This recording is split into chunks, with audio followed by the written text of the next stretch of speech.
नमस्कार, मैं जूली तिवारी हर समय आपके साथ न्यूज में आप सभी का स्वागत है। तो चलिए नजर डालते हैं आज के कुछ मुख्य समाचारों पर।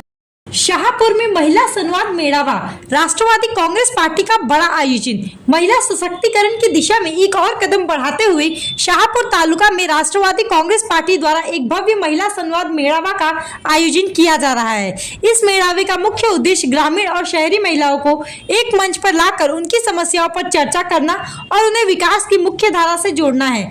इस विशेष कार्यक्रम का आयोजन महिला व बाल विकास विभाग, महिला आर्थिक विकास महामंडल, जिला कार्यालय थाने, महाराष्ट्र राज्य ग्रामीण अभियान के अंतर्गत किया जा रहा है। कार्यक्रम की अध्यक्षता महाराष्ट्र सरकार की कैबिनेट मंत्री माननीय आदित्यताई सुनील तटकरे करेंगी, जिनकी पहल पर इस आयोजन को बड़े स्तर पर किया जा रहा है। वहीं प्रमुख अतिथि के रूप में माननीय रूपाली नीलेश चाकड़कर ने भी इस मेळावे में शामिल होंगी। कार्यक्रम का आयोजन 12 अगस्त को शाहपुर तालुका के अशोक होटल के सभागृह में किया जाएगा। इस अवसर पर तालुका स्तरीय महिला बचत गट द्वारा विभिन्न उत्पादों की प्रदर्शनी भी लगाई जाएगी, जिससे महिला उद्यमिता को प्रोत्साहन मिलेगा। शाहपुर के नागरिकों में इस मेळावे को लेकर भारी उत्साह है, क्योंकि यह महिलाओं के लिए एक बड़ा मंच प्रदान करेगा, जहां वे अपनी समस्याओं को साझा कर सकती है और समाधान ला सकती है। कार्यक्रम का उद्देश्य महिलाओं को आत्मनिर्भर बनाना और उनके सशक्तिकरण की दिशा में ठोस कदम उठाना है। फार नगण्य आहे, फार कमी आहे की साधारणपणे 1% जास्ती नाही आहे, कदाचित 1% कमी सुद्धा असेल। त्याच्यामुळे रिजेक्टेड फॉर्म्स का रिजेक्ट झालेले आहेत या संदर्भातली सविस्तर जी काही माहिती आहे ही त्या ठिकाणी तिथल्या ज्या स्थानिक समित्या आहेत त्या घेतील आणि मग त्या संदर्भामध्ये ते फेरसादर होतील। त्याच्यामुळे सुरुवातीला जे पात्र लाभार्थी आहेत हे जवळपास 95% अधिक पात्र लाभार्थी आहेत। त्याच्यामुळे 17 तारखेला पहिला लाभ हा पात्र लाभार्थ्यांना मिळणार आहे। तो तर केलेलेच आहेत। काही ज्या छोट्या मोठ्या चुकीमुळे जे रिजेक्ट झालेले होते हे प्रशासनाने दुरुस्त करून असे 30-35 हजार फॉर्म्स तर पुन्हा एकदा त्यांनी रिसबमिट करून पण अप्रूव्ह केलेले आहेत। पण पालकमंत्र्यांच्या सहीने हे फॉर्म वर्णी लागणार होते। समितीच पालकमंत्र्यांच्या अध्यक्षतेखाली आहे। जिल्ह्याची समिती हे तिथल्या पालकमंत्र्यांच्या अध्यक्षतेखाली जिल्हाधिकाऱ्यांच्या आणि जर आणखी कोण दुसरे मंत्री असतील त्या जिल्ह्यातले तर त्यांच्या सह अध्यक्षमध्येच ती समिती स्थापन आहे। रिजेक्टेड फॉर्म्स हे त्या ठिकाणी फेरसादर केले जाणार। ते का रिजेक्ट झालेले आहेत, ते कागदपत्र अभावी रिजेक्ट झालेले आहेत का याची तपासणी करून ते त्या ठिकाणी केले जातील। त्याच्यामुळे अशा पद्धतीचा कृपया आपण गैरसमज किंवा अफवा त्या पसरवू नये। आपण महिलांची संवाद साधलाय, काय वाटतं?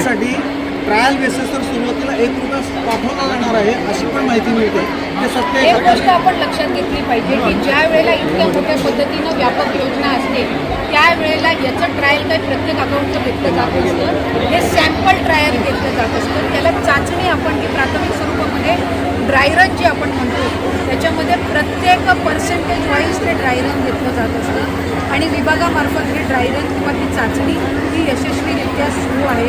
त्याच्यामध्ये 10-15% एरर, कोणी अकाउंट टाकायला काही गलत केली असेल, कोणी दुसरं कोणाचं अकाउंट टाकलेलं असेल की त्यांच्या आधार कार्डला लिंक नसेल, त्यांच्या आयडेंटिटीला नसेल, कोणाचा मोबाईल नंबर वेगळा टाकलेला आहे, असे जे आहेत ते 10-15% एरर येतील। पण याची दुरुस्ती करून त्यांना फेरसादर करण्याची मुभा ही निश्चितपणाने त्या ठिकाणी। मॅडम, लाडकी बहीण योजनेच्या कार्यक्रमासंदर्भात काय सांगा? आज महिला संवाद आयोजित करण्यात आला। याला उदंड असा प्रतिसाद हा माझ्या माताभगिनींनी दिलेला आहे। विरोधकांनी कितीही टीका केली तरी एक गोष्ट सगळ्यांना मान्य करावीच लागेल की मुख्यमंत्री माझी लाडकी बहीण ही योजना ही निश्चितपणाने महिलांपर्यंत पोहोचत आहे। महिलांचा त्याला उदंड प्रतिसाद मिळत आहे। आज आमच्याकडे 1,45,00,000 अधिक अर्ज हे आम्हाला विभागाकडे प्राप्त झालेले आहेत। यापैकी साधारणपणे 1,35,00,000 अधिक अर्ज ते अप्रूव्ह करण्यात आलेले आहेत। त्याच्यामुळे 17 तारखेला याचा राज्यस्तरीय कार्यक्रम आम्ही पुण्याला आयोजित करत आहोत। पुण्याला जरी हा राज्यस्तरीय कार्यक्रम आयोजित होत असला तरी प्रत्येक जिल्ह्यामध्ये तिथले पालकमंत्र्यांच्या उपस्थितीमध्ये सुद्धा 17 तारखेला कार्यक्रम होणार आहे आणि एकाच वेळेला 1 कोटीपेक्षा जास्त महिलांना आम्ही पहिला जो लाभ आहे तो त्यानिमित्ताने 17 तारखेला वितरित करणार। मॅडम, लाडकी बहीण योजनेसाठी संगणक परिचालन। नमस्कार, मैं जूली तिवारी हर समय आपके साथ न्यूज में आप सभी का स्वागत है। तो चलिए नजर डालते हैं आज के कुछ मुख्य समाचारों पर।